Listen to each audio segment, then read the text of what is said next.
Hello, I'm continuing my reviews on the Stepfather series with Stepfather 3, which also goes by the title Stepfather 3 Father's Day. Now, this was actually a made-for-TV movie. It aired on HBO in 1992, and this, of course, is the third film of the Stepfather series. Now, the first Stepfather movie is an excellent psychological thriller. Stepfather 2 is more of a generic slasher film. It's not bad by any means, but I found it to be very forgettable. This is easily the worst film in the franchise, not counting the remake, which I actually haven't seen yet.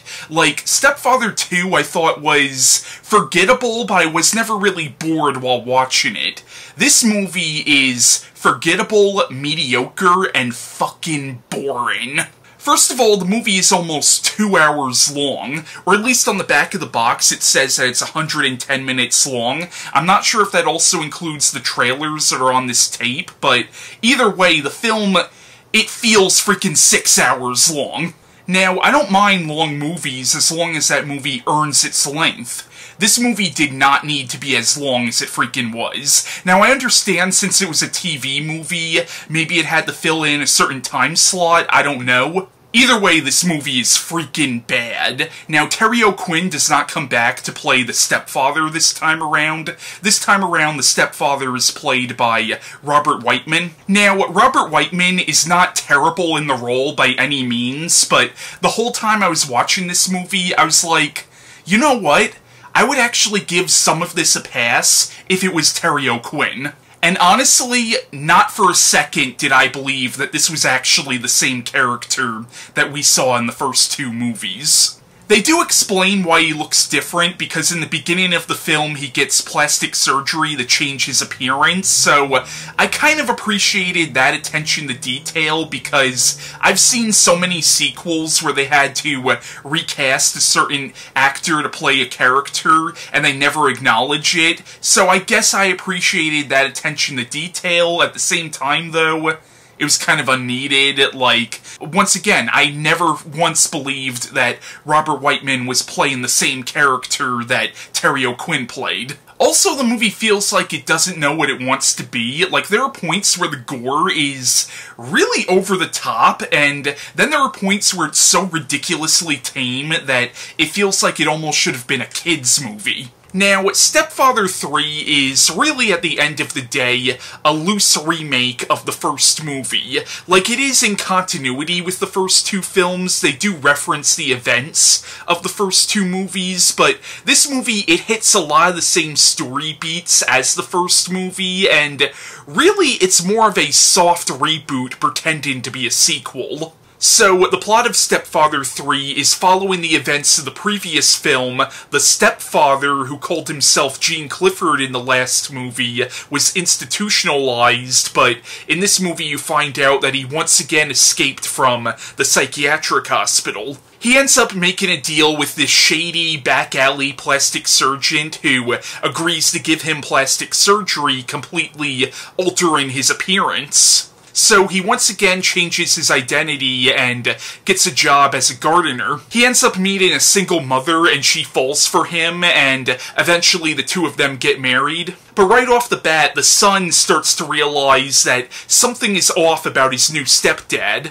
And through detective work, because the kid wants to be a detective, he starts to figure out who his stepdad actually is. And in the film, the stepfather realizes that this new family is not going to work out, so he's already planning on killing this new family of his and moving on to another one, and in the film you see him pursuing a relationship with another single mother. But yeah, Stepfather 3 is pretty bad. Now in the film, the kid is in a wheelchair, and right off the bat you could tell they're just trying to tug at the audience's heartstrings with that, and sometimes that can work, but here it just felt emotionally manipulating. And when you find out that there's actually nothing physically wrong with the kid, it's just psychosomatic, I knew immediately where that plot point was going. And then you had the whole goofy-ass subplot about the kid using this detective website to help him figure out who his stepfather actually is. And some of the things he does with this computer,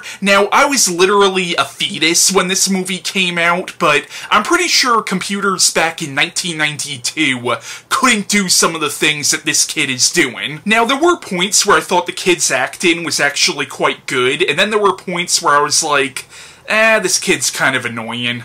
Now, in the film, the kid has a friendship with this priest, and yes, you can make a billion jokes about a Catholic priest having a relationship with a young boy, but honestly, their friendship in the movie is actually pretty sweet, and the priest was probably the best character in this movie. Now, their relationship was obviously meant to be an analog to Stephanie's relationship with her psychiatrist in the first Stepfather movie.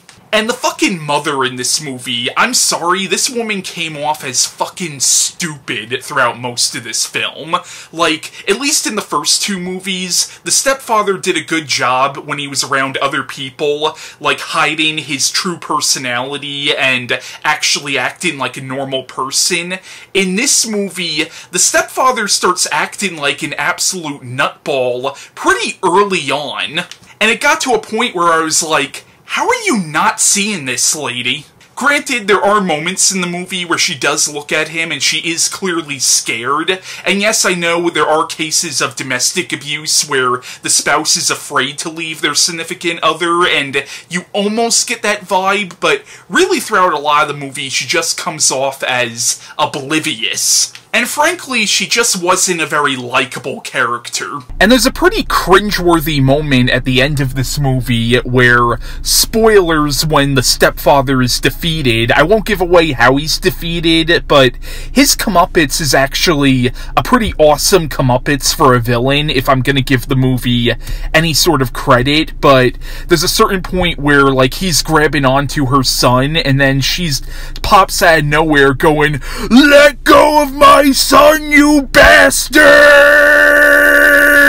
It was so freaking eye-rolling and cringe-inducing. And it's nothing against the actress herself, like, Priscilla Barnes is fine in the movie, it's more so the writing and the character herself. But yeah, Stepfather 3 is not a very good movie. Now, if you like this movie, that's totally cool, but yeah, this movie did not work for me. Now, the first Stepfather movie was remade in 2009, and I'm not going to be reviewing the remake. A lot of the times when I review franchises, I typically focus on the original franchise, and I tend to ignore the remake, even though the remake is technically part of the franchise.